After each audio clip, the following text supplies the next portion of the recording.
We've seen in a lot of the industry settings about DEI, especially after George Floyd, there was a flurry of activities in the companies about DEI. They were so much reactive to the situation that was happening. Everyone was listening, the world was listening, they were waiting, and they responded. The companies reacted to the community. But what we are seeing today is inclusion really creating an exclusion? Is DEI going to continue?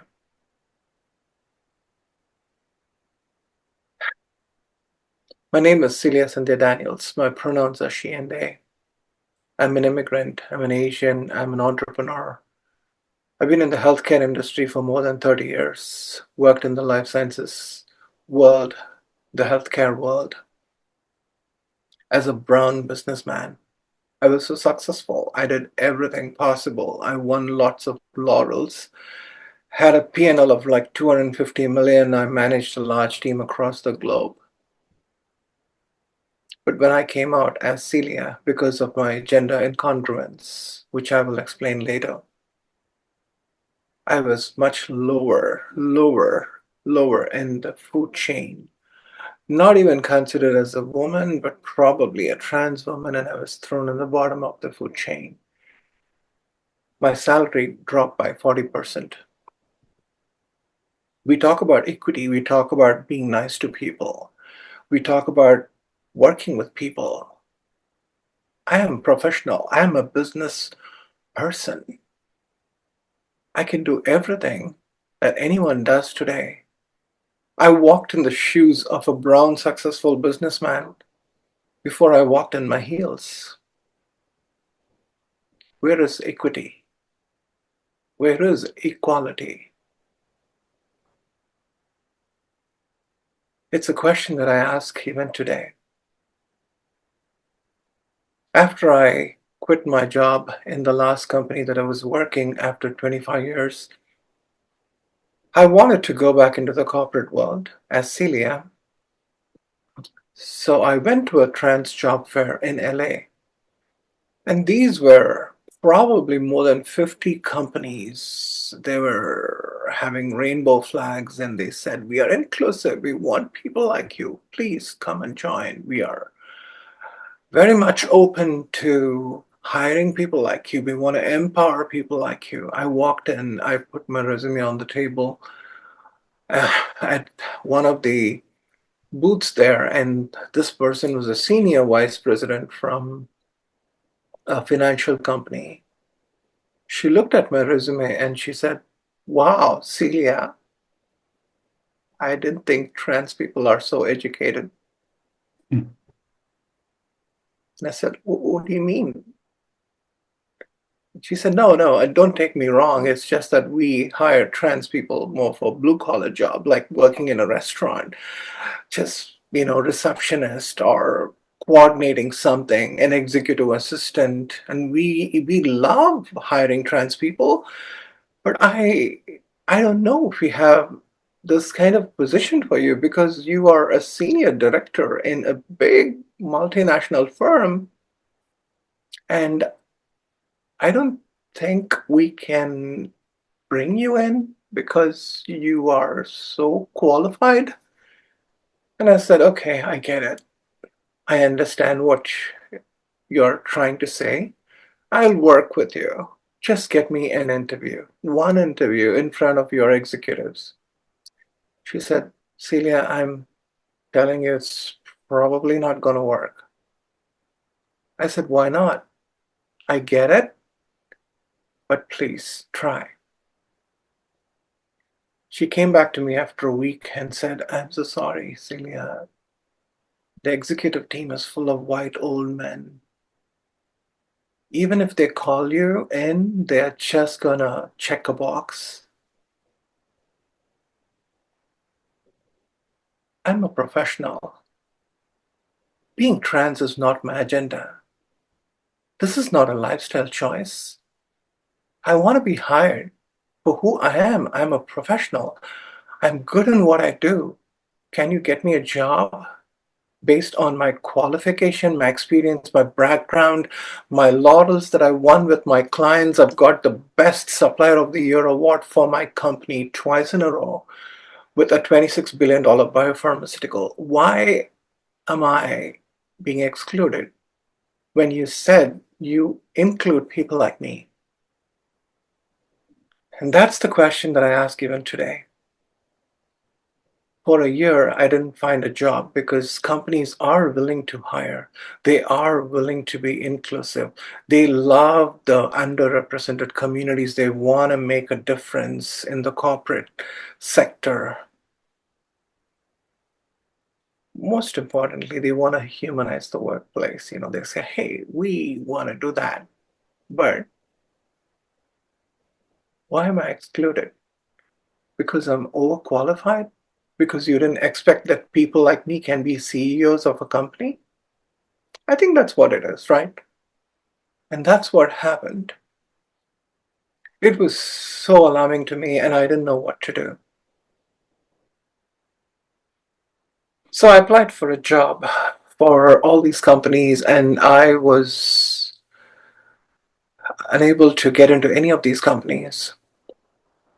And that's when I felt that what if I change my resume back to Daniel and I go back as Daniel and say that I'm the same person? So I changed my resume. I took Daniel to Celia out, and I put Daniel back in. I made my resume as simple and plain as a vanilla resume for a corporate executive, and I applied back again. In 1 month, I got 3 interviews, but as Celia, I was not even in the corporate world. I didn't get a job for almost a year. Now, this is what made me think about what can I do to change? How can I change this? I can either complain or I can change. So I went back to my clients. I started my own company. I educate, engage, and empower organizations to be truly inclusive from the bathroom all the way up to the boardroom. I want to see people like me from the bathroom all the way up to boardroom. I want to see women of color. I want to see people with disabilities. I want to see veterans who are struggling with PTSD to be in the boardroom today because humanity matters. I started out as a trans activist. I was so active in my community. I did so many things, especially fighting for gun violence, immigration rights, healthcare rights. And I found that I was only focused on trans issues, but then I ended up as a human rights activist. Because to me, being a human being is my goal in life. Being trans is not my goal in life. It might come as a surprise to some of you. Why is Celia saying this? But that is true. We're all human beings. If an alien walks in today into the Zoom call, the first thing that alien is going to look at us and say, hey, you're all human beings. You're all Homo sapiens. That's exactly what I think we should be doing in the corporate world. We had so many conversations today about the community, about the corporate world, about the workplace situation, the toxic environment in the workplace. There are so many conversations we had today, amazing conversations, amazing speakers. I was listening to all these conversations, and I am hopeful for the world. I'm hopeful that this is going to change. This elections, this election was really hard for people like me. There's already more than 500 plus anti-trans bills that's preventing me to access even healthcare. And that's part of what's going to happen in 2025 and beyond for the next 3-4 years, or I don't know how long, but we have to fight the battle. So I decided to educate companies. I decided to educate doctors, nurses, healthcare professionals, clinical research. I went everywhere, every company possible, every organization possible. I started participating, and I started using my corporate 30 years of knowledge back into supporting people like me. I'm neurodiverse, by the way. I had I didn't know that I had autism. I didn't know that I was in the spectrum, but I've managed millions and millions worth of business. I have done so much in my life that I would have never achieved. But I wanted to change the corporate world, and to me that matters. I remember, how can I change this? When ChatGPT came, I was excited. I'm a geek, by the way. I love technology. I, in fact, worked on the first human genome project that came to India. I worked on silicon graphics workstations where Jurassic Park was made out of that system, and also I worked on this human genome project, which was so cool. And I was working in this project, and I have I've always loved technology. When ChatGPT came, I had this beta version. I got this ChatGPT. I put it in, and I said, "Who is Celia Sandhya Daniels?" And ChatGPT said, "Celia Sandhya Daniels is an advocate, and she is doing a lot of work for the trans community." And it said Celia is from India. I was like, "Yeah, I could this. That's amazing." And it kept going. And said Celia is from southern India. It almost came very close to the state where I lived back in India. And I was thrilled, and I scrolled it to the bottom of the paragraph in itself. Unfortunately, Celia committed suicide, and she passed away.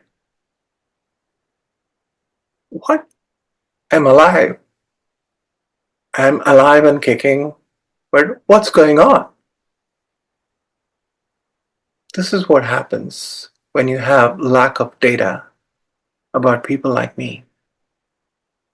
Right from Stone Age to Stonewall, history has always excluded people like me, saying that we include you, but we have been excluded. We don't even have data. The average lifespan of a trans person is 35 years. I am 55. More than 51% of the trans folks and trans people of color have committed or attempted suicide. More than 80% of the victims in the US who have died this year, the number is 27. More than 80% of them are people of color. More than 70% of the LGBTQ community have mental health issues. It's not because we are different, it's because the society has ostracized us. We've been excluded all the time, claiming to be inclusive. When women have conferences and they talk about including women, they probably go up to women of color and say, "We love black and brown women." I'm an Asian trans woman. I'm an entrepreneur. I have been in that space, but I am not included. But they call that inclusion. But I'm excluded because I am different. I don't fit into a binary world because I identify as a gender non-binary. And that's why my pronouns are they.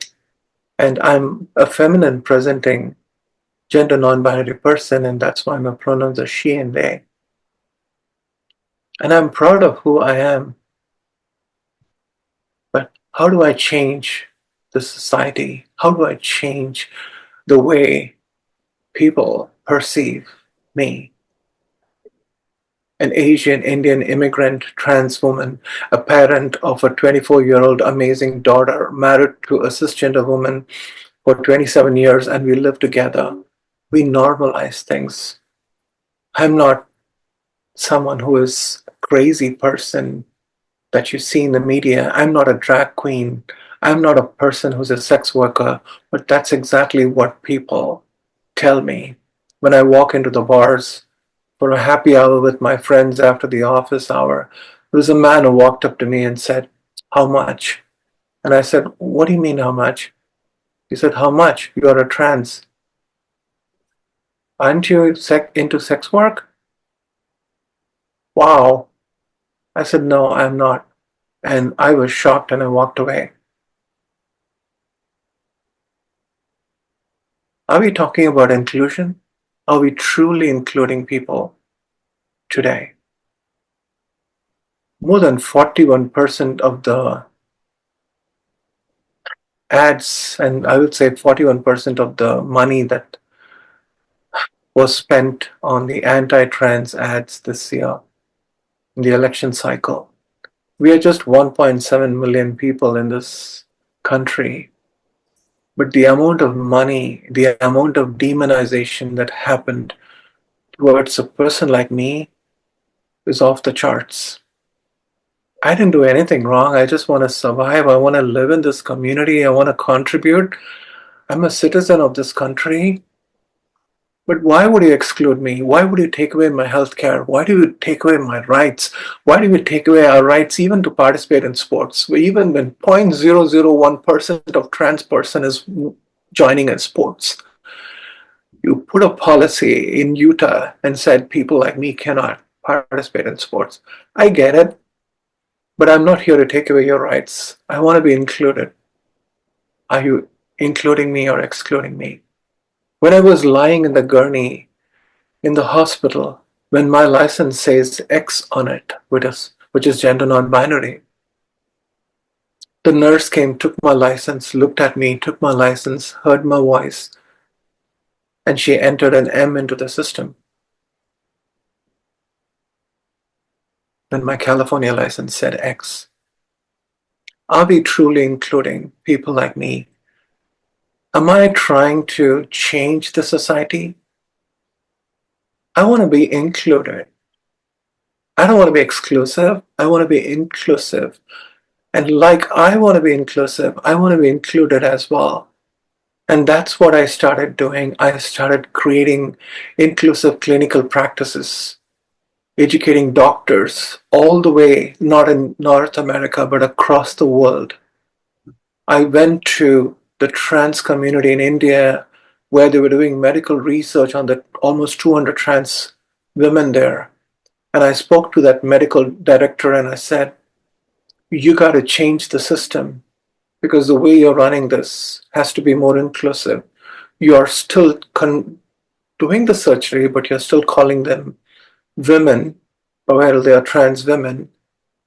And there could be problems because trans women like me, I'm still having a prostate when I could still have prostate issues. Sometimes trans men can have other issues too, breast cancer. There are so many other issues. We want to be parents. There are lots of trans men who are pregnant. There are same sex couples who want to have kids. We want to be included in a society that is so binary. And sometimes we try to push our way through the crowd when then they kind of go back. We try to go one step forward and we go 5 steps backward. And we live in a society where we are not trying to change anything, but we want to create an inclusive society because I want to be included. When I came out to my daughter, she was 15 years old, and I said, "Sweetheart, daddy is trans."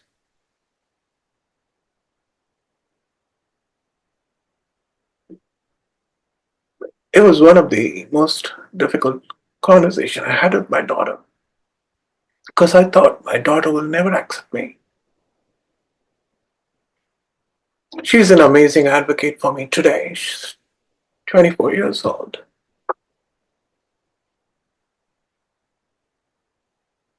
I want to be included. People like me want to be included. These are tough times. We have been creating allies. We need allies like you in this call. You may not understand, you may not agree with my life, but you value what I do. You don't disrespect. You don't discriminate. And that's exactly the conversation I had with this lady. And she was willing to listen to me because she said, I don't understand what you're going through, but I'm willing to listen. And I said the same thing to her. I don't understand why you don't like me. Why do you hate me without knowing me? Like Daryl Davis told the Ku Klux Klan. We want to be included. Exclusion has started already in this country, while inclusion has started in so many other countries. Are we going backwards? What did we do wrong? Why do you hate me without knowing me? Why do you hate a community without knowing us? And that's what I'm here to change. I can either complain or try to be compliant, as the companies are. They say, we just try to be compliant. Or do you have compassion? Are you having a compassion fatigue for people like me because you have lost humanity? That is the problem we have today. We need to change that. We're all in this call as we are trying to navigate this toxic workplace, like Julio was talking about, the issues of having a toxic boss, a company, a leader that can cause so much of corruption, toxicity in the workplace. We are navigating through some of the most difficult times in the history. You know what? We will get through this. We have gone through a lot, but we need to unite our hands together. I may not understand the issues that a veteran is going through. I may not understand the issues the Black community is going through. I may not understand the issues a person with disability is going through. But I can tell you one thing, I'm willing to hold your hand and stand for you. And that's what I did. The Human Rights HRC gave me an award in 2019, and they told me, Celia, your award is a little bigger than what we gave Anne Hathaway. I was laughing. I said, wow, I didn't know that. Awards and accolades are amazing.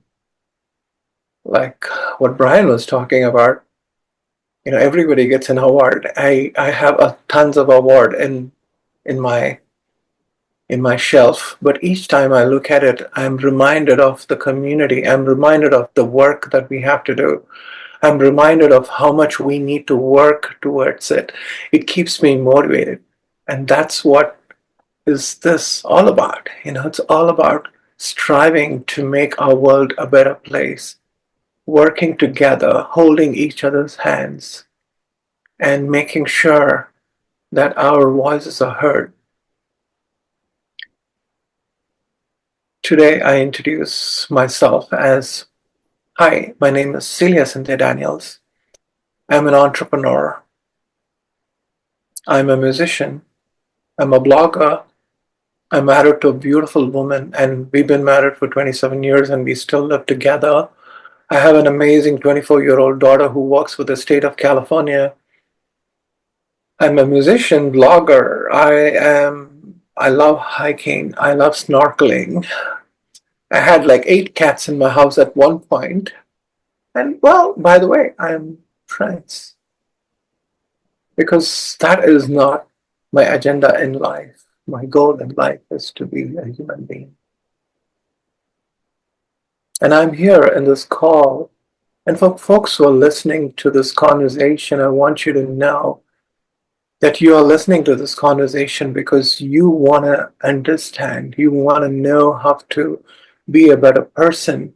And I want to listen to you. And I want to be assured that you are listening to an amazing conversation, an amazing group of orators here from different walks of life who are changing the world. And I'm doing it in my own way, and everybody is doing it in their own way. This is a great forum for us.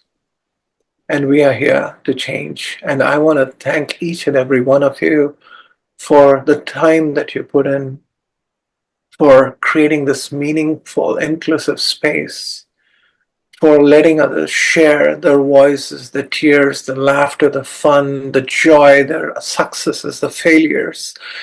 And that's why we are here. Thank you. Thank you so much.